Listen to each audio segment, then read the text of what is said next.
What's up, everybody? Welcome to another episode of 10K on the Bay. I'm doing the show a little bit earlier today because later tonight I have some stuff to do. But I just wanted to go over an awesome topic, which is how to do networking properly. I think there's a right way to do networking and a wrong way to do networking, and it all really centers around being yourself. You don't want to be inauthentic. If you are the same person in real life as you are online, that's going to make a tremendous difference when you're actually trying to build your business and build your network and really get the most out of your reselling career. My channel is based around reselling. That's what I like to do. So I'm going to go over some networking tips for reselling. So let me just jump in on sharing my screen to show you guys what I do to network and some different ways to get the most out of Facebook groups or paid groups or however you want to do it. Let me know if you guys can't see my screen, but I'm going to go over, basically how to get, how to develop the right networking. So let's start with these giant Facebook groups. You have a group, for example, the Reseller Society has 30,000 people in it. It's gigantic. It's big. How exactly would you how would you network in a group that has 30,000 people? And I'll tell you, this is actually where I started. When I first got interested in reselling, I literally typed in reselling and this group popped up and I joined it. And I was in here. I think the group was only around 20,000 people at this time. I would post finds and it's a pretty decent group. It's really, really big. It's like drinking out of a fire hose. You're going to get hundreds and hundreds of posts every single day, people sharing different ideas, people complaining, people sharing great successes. This person is going to the Antique Roadshow. Very, very cool. It's a great way to just absorb as much information as possible. If you're just getting started in reselling, this might be a great place to start. Comment on people to see what's good, what's bad, what people are doing, get to know people in the group. The person that comments the most is going to get the most feedback and learn the most people. Also, if you're sharing everything, like when I started this group, I just put in, this is what I'm doing, and people would tell you, that's the worst thing I've ever seen. People would say, oh no, that's good, keep going. You get a mix of encouragement, you get a mix of discouragement. It's just so big. You get a mix of all people. When you have 30,000 people, it's also impossible to police this type of group. So even with 10 admins, it's very difficult to make sure there's not a lot of garbage just because there's so much stuff going. So you have to search for really good stuff in these groups, try to get the most out of it. For me, when I was in here, I learned more about like what things sold and what things didn't sell because people would share their finds, and then I would get an idea of what to look for. The Reseller Society is one place that's super big. There's a thrifting board, which is also around 30,000 members. I know Jason, he's the creator of the group. I've been on his show. I met him twice in real life. I like to reach out to the creators of groups because I want to figure out who is in charge. So I know that I'm not sure if Golden Finger Picker Chad and Hearts Pickers and Craigslist Hunter run the Reseller Society. I think they do, but I'm not 100% sure if they're the people who founded it or started it. But regardless, I've reached out to all those people. I have met them in person. Chad, Craigslist Hunter, and Hearts Picker I met in person at the Reseller Rally in Chicago. So I went there to actually meet them to find out what's going on because I want to be a creator myself. So might as well learn from the other creators. If you go into the thrifting board, I met Jason a couple of times. He's a larger than life character, has a lot going on.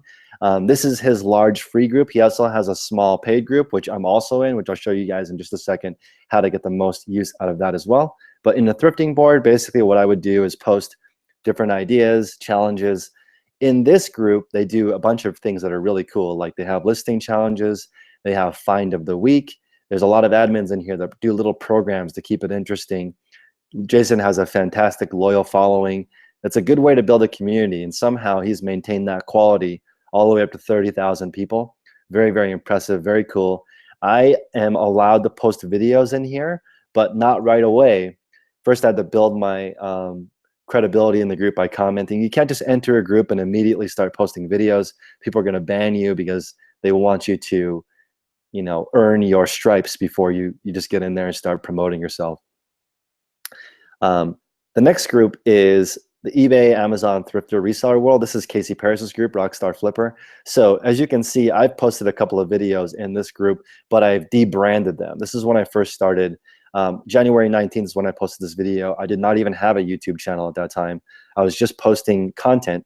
And if you scroll through here, you'll see that some people, it's filtered. So you have to have a certain amount of, you have to be approved in order to post something in this group, which makes sense because when you have this many people in a group, you have to make sure that the content is not all salesy. So I remember when I first posted a video, it was immediately taken down, even though there was no branding, right? So I put it in, and even with no branding, they're still skeptical, which makes sense because when you run a group of 30,000 people, when I was in it posting, it was more around 10,000 people. Now this group has exploded to 37,000. It's huge, run by Rockstar Flipper.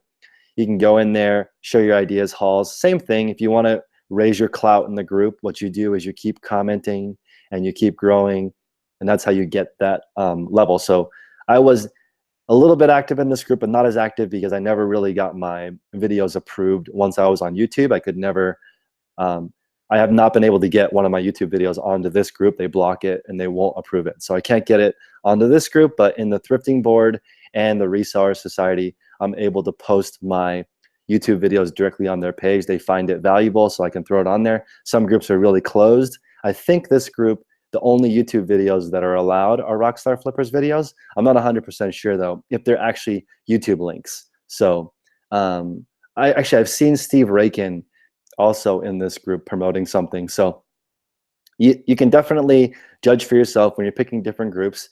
Try to add value as much as you can. This group kind of got me started. So this is Reezy's group. Reezy's group is talking about Amazon book selling. Reezy is my boy. Originally, guys, I thought Reezy Resells had the best channel on YouTube before. When he was talking about book selling, and he was at Marshall's making a ton of money, and he was just hustling, and it was Reezy Resells Follow the Hustle. It was a bomb group. It was my favorite group on YouTube. I was on there talking to him. It was super cool. I posted some videos in his group before I had a YouTube channel, and he said, by the way, this is the most informational video posted in the group that isn't me. So there's me being the second most value-driven person in somebody else's group without being paid, right? That's how you move up the ranks. I'm actually grandfathered into this group. I'm allowed to post videos when most people cannot, but I'm not really necessarily 100% selling something all the time. I am providing value. So if you go into these groups originally back in January, before I had a YouTube channel, I was just providing content. It's pretty interesting. You can also see the trajectory of a group is based on the leader, right? So I've seen, Reezy's my boy, but I've seen the group's growth slow down as his channel is shifted away from reselling. Like, I really like Reezy, but his channel is less about reselling now, more about social media, more about motivation. So he sort of abandoned his original audience, which is going to cause your group to stop growing. The other groups that stay on the same topic are going to grow faster just because the transition is the same. But again, it's the same thing. Reezy's very talented. He's going to be able to grow social media influence up or higher and higher and higher on that new topic. So it's just going to take him a little bit of time to build a new following of people who follow that hustle, and it'll be fantastic. But again, guys, I was one of the most useful contributors to Reezy's channel. So when I did come out with a YouTube channel, he didn't have an issue promoting me and to help me network. And again, now we're looking at, I've met all the people who run these groups in person, right? So that's one way to really grow your network and influence. I talk to Reezy all the time. I talk to all these people all the time. Okay, so let's go to the next one. So I have a free Facebook group called the Reseller Fam. You guys can join. I picked a couple of admins because I want to come up with more information to help people, more resources like webinars on bolos, all that stuff. The group is going to be free, but just like every other group, eventually it's going to sell something, just because that is how you monetize these groups and keep them growing. The groups that don't sell anything, in my opinion, sometimes lose their value because they lose their focus. Because it's like, I don't mind that the CEO of American Red Cross makes a lot of money. Because if you make a lot of money, that's okay, because you're getting a high talented person to run a gigantic organization. Not that they're necessarily ethical or not, but I don't have an issue with people making money. And I think that makes the group better overall because you actually have some resources to make it good. So you guys can join this group. You can join any of these groups. Go in there, share ideas. From my experience, you need 150 people who are active in a group to really make it be good. So if you are in a group and you're providing value, again, your clout is going to grow. So let's go now into a couple of other groups, which I think it would be interesting for you guys to look at, which is, well, here's one, which is the green room. I joined the green room back last Thanksgiving. I paid for it. And I like it. And I'm probably going to keep renewing forever just because for a couple of reasons. I'll show you why. I want to meet influencers. So I joined the green room straight up to meet Chris, the Bonafide Hustler, Steve Rakin, College Picker Eric. And when I first joined, I didn't meet them. It took 2-3 months of really posting content for them to open up to me and meet me. But now I know all of them. I met all of them in person, which I think is unique. As a reseller person in the community, I have met all these people. So when I joined the green room, the intent was to meet the founders. That was the entire point. That's why I joined. That's why I paid the money, is to meet those 3 people, because I wanted to know how they do it. And to be honest, I'll go over something in just a second, which is the thing I learned the most about the green room. I'll go over after I go over a couple more channels real quick. But I just want to also point out, I joined the green room, and then also I was the MVP in April, meaning I provided the most value to the community. And I probably took second place 4 or 5 months in a row because I was in there sharing as much stuff about my journey as possible, getting a bunch of feedback. I met every single seller in the green room that makes over 7 figures. And one thing that you get when you get a premium paid group, you will get the 7-figure, 8-figure sellers a little bit more active because they're not going to share in these gigantic groups. They definitely want to do smaller. I mean, like, they want to join smaller groups because they don't want to give away all their secrets. So you'll see that larger volume sellers will be in smaller groups. This is just from my experience. So let's move into the next one. So here's another paid group. It's called the Secret Beach Club, right? This is Jason T. Smith's paid group. This group and the green room cost money. They're more premium. They provide more content because when you're paid, you actually have the resources to make stuff. So the thing I like about the Secret Beach the most is the listing challenges. So I'm racing a lady to 10,000 listings. She and I can battle. It's really fun. It requires resources to do that. I don't mind if she gets paid. That's important because you want to make sure that the group can continue to go. That's awesome. I don't mind. And again, I meet the actual people who create these groups and I have shows with them. Even Casey, I've had a bunch of shows with on YouTube. And when you get to know people, that's when you really level up and you start to meet the people who are really doing huge things. And the people that I met, for the most part, that are doing extremely well are not really on social media. They're just lurkers. They're on there looking, but they don't share too much. But they will reach out to you if you're providing value. And I've met tons and tons of 7- and 8-figure sellers.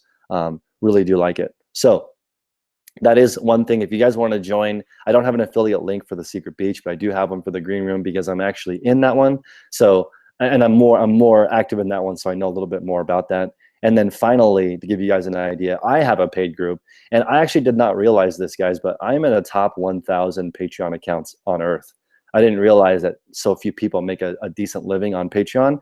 And the way that I look at it is, this group is really exclusive. Like, I only have 50 people in my mastermind calls. It's really small.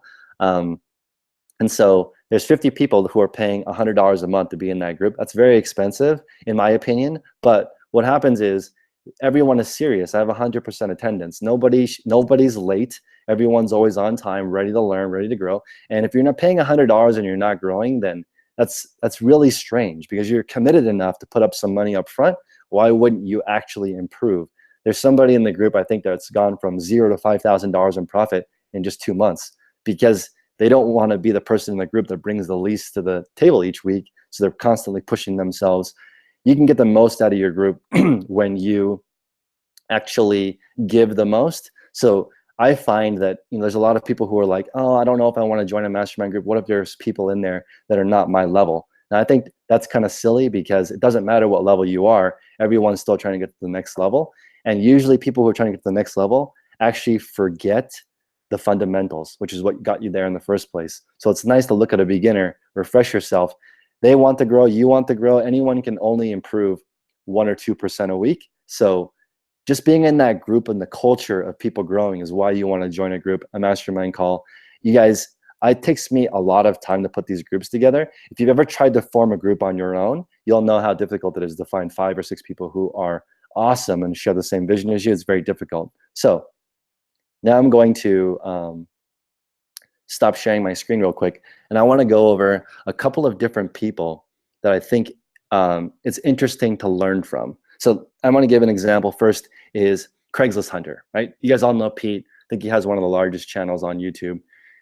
Pete is a business owner. He's not just a reseller. It's kind of interesting because he actually owns a brick and mortar shop, and he can actually take vacation.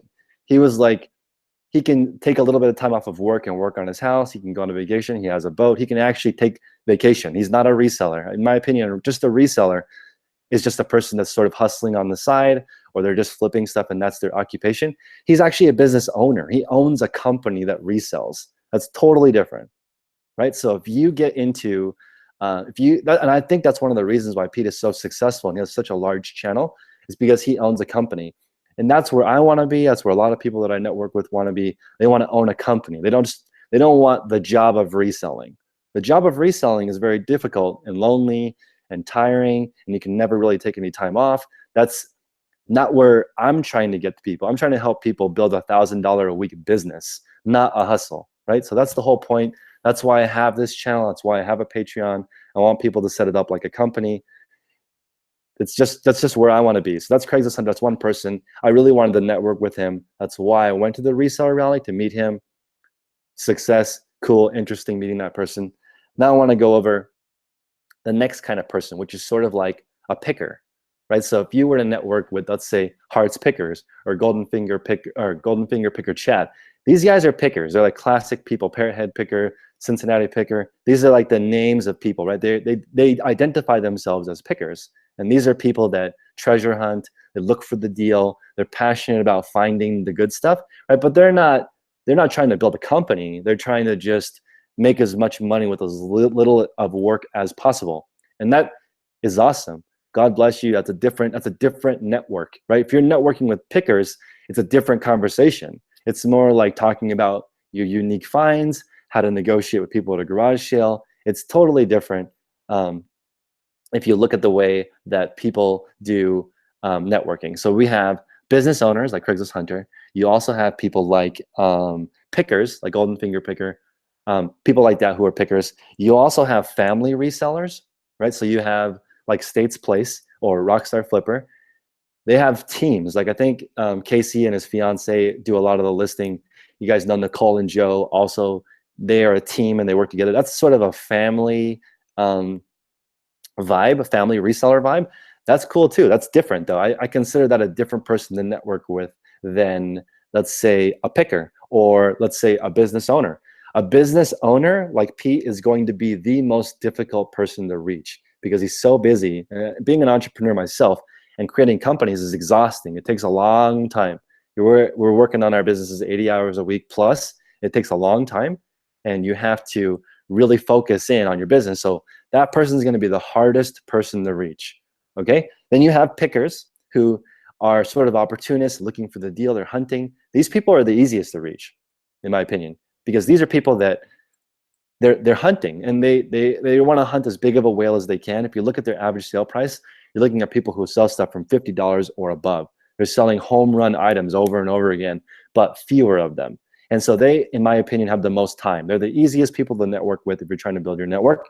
And there's also family bloggers. So let's say Nicole State or Rockstar Flipper, they're busy. They have families. They have people that they're working with. They're going to be difficult to reach, especially Nicole because she has 2 kids, right? So if you're trying to reach out to somebody like Nicole, it's going to be hard because she's busy. She's got a business that she's running and she has 2 kids. I consider that a family type reselling business.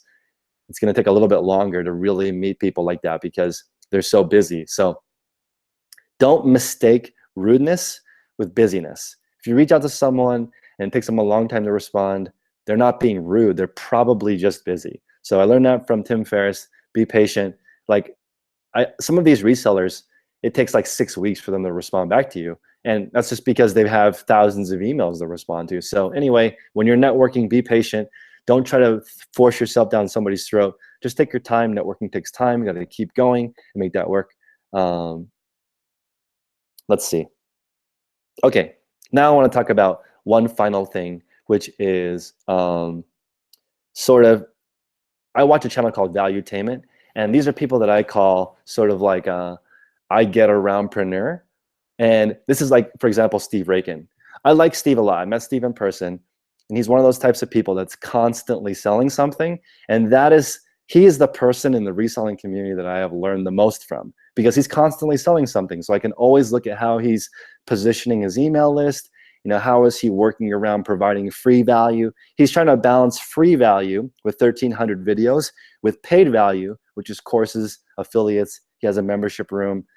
There's a lot of different things that Steve Rakin is doing, right? So I would be surprised if Steve has less than 100 different links, courses, things that he's trying to do. And I call that person I get aroundpreneur. And that kind of promiscuous type mentality kind of makes some people uncomfortable. But I'll tell you what, there's actually a guy named John Lee Dumas who I think takes the cake for being I get aroundpreneur.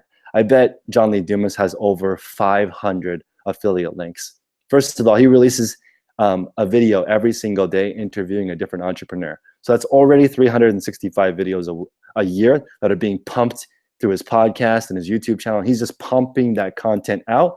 On every single one of those videos, there's at least 2 sponsors.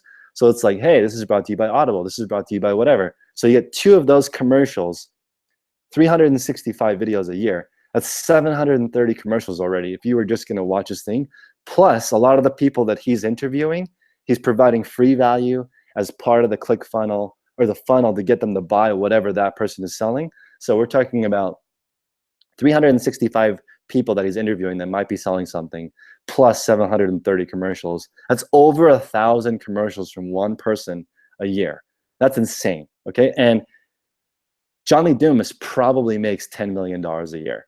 Like, I think he moved to a different country. I think he lives in Puerto Rico or something because to escape taxes. That's how much money he is making from just constantly like pummeling people with affiliate after affiliate after affiliate. But that being said, he has 365 pieces of content every single year that is supposed to give you an introduction into whatever that person is selling, right? So it is interesting. You could listen to all 365 podcasts of John Lee Dumas and not buy a single thing.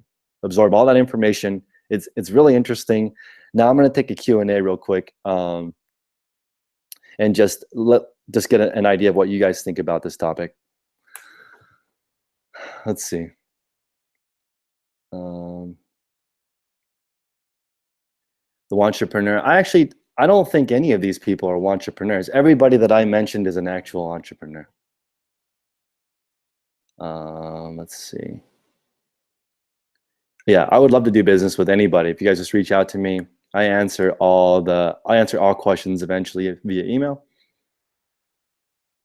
Oh, that's also true. Guys, I forgot one genre of people, which is single parents. There are a ton of single parents that resell. And that just may be because of the fact that being a parent sort of limits your ability to get a normal job, because the cost of daycare is cost prohibitive, right? So if you need to get a job and needs to pay enough to pay for childcare, now it's challenging because you're also spending so much time away from your kid. And I can see how that's very different. That's very challenging. So Large Bargains is asking, how do you grow your IG account? For me, how I grow my IG account is I post a lot of food, pets. I post a lot of people pictures. So when I'm networking with somebody, I'll take a selfie or a 2-fee or 3-fee, throw that up. I'll also do questions. I'm constantly posting questions or things to get people's feedback. And also, I like to tag people that do well. So if you have, you post, hey, blah, blah, blah, what do you think of this? Like, it's a little bit annoying because I get tagged like 20 times a day for like, hey, what should I sell this pair of shoes for? Like, that's probably not a good way to get my attention. If you were to do that, I probably will respect you less, because you should do that homework on your own. If you want to ask a different kind of question where it's like, Do you mind taking a look at my store? I've been experimenting with fixed prices and auctions. What do you think? If you're just like, hey, look at my store and tell me what you think, that's not a very good way to reach out to me. I'm going to think really lowly of you because you put really low effort into that email, right? And a lot of these people aren't even saying their name. They're just like, hey, help me. And I don't even know their name. It's like, and they don't even tell me their eBay store name. So it's like, that is like the least effort of trying to get a hold of somebody. If I were to reach out to the president and I was like, hey, can you help me? There's not going to be a response. He doesn't know what I'm asking for help for. He doesn't know who I am. That's just not the right way to reach out to somebody. Let's see. Let me see if there's any more questions from you guys before I hop off. But hopefully this is useful for you guys trying to get your networking ability up, because your network is your net worth. I truly believe that. You got to keep hustling. What's up, Applewood Boutique? Yeah, so I mean, Shrek is in the chat and he says he remembers my early shoe videos, and that's right. So I was posting shoe videos before I had a YouTube channel, just getting up there and trying to learn people. Guys, if you're in the chat, please hit the like button and subscribe if you haven't. Let's see, if you are going to join the green room, I got plenty of value out of it, because for me, just meeting Steve, Bonafide Hustler, and Eric is worth it. Just to pay $200 to instantly meet 3 people. If you pay, okay, if you were to join my Patreon group, you immediately become a friend of mine. That's just how it works. Like, if you want to level up, just pay somebody and they'll talk to you for a minute. That's just how it works. That's how networking works. Tracy goes to the green room meetups. That's another thing that's interesting. If you charge, you can actually meet up with people a little bit because you have more time and resources to do that. Let's see. Community management is a skill. It is. If you guys want to just try scheduling something with 2 people and see how difficult it is, imagine me scheduling something for 50 people every single week.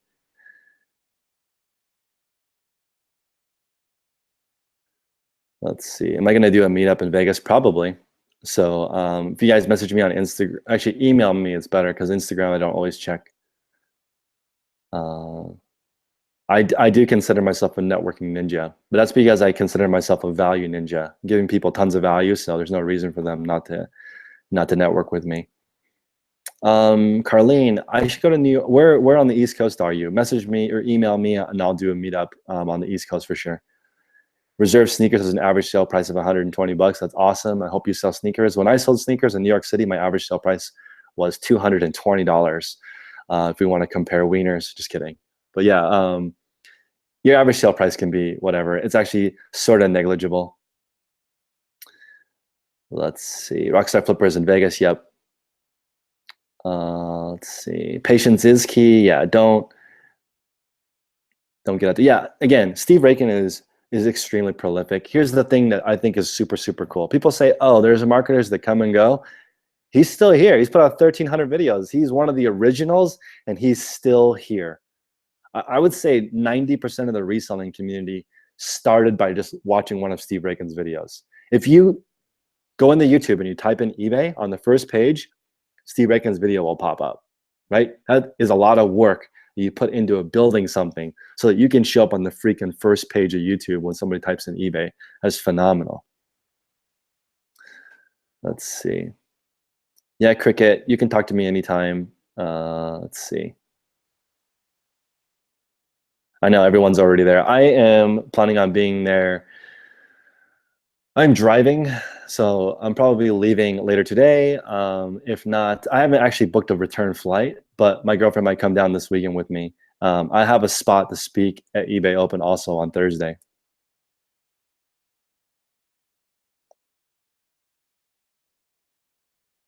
Exactly. So I mean, I'm a member of the green room. There's other people in the chat that are a member of the green room. I really haven't had that many negative. The only negative response I've gotten from the green room is that Steve Rakin sells too much stuff.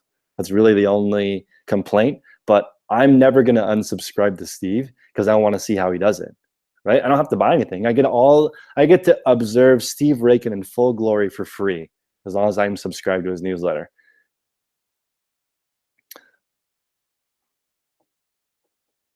Let's see. Yep. So anyway, you guys can definitely reach out to me at email 10konthebay@gmail.com. If you want to join my Patreon, go ahead and do that. I did not real. I mean, I'm actually pretty proud of that. I'm in the top 1,000 Patreon accounts on Earth. So that's pretty cool that there you can sort of invent your own job. If you're actually passionate, authentic, genuine, and you actually like what you're doing, I actually like reselling, and I think you guys can tell. So anyway, I'm gonna hop off now, get some listing done. I have over 700 items the list still. So hopefully you guys have a great day. Let me know if you need anything. Peace out.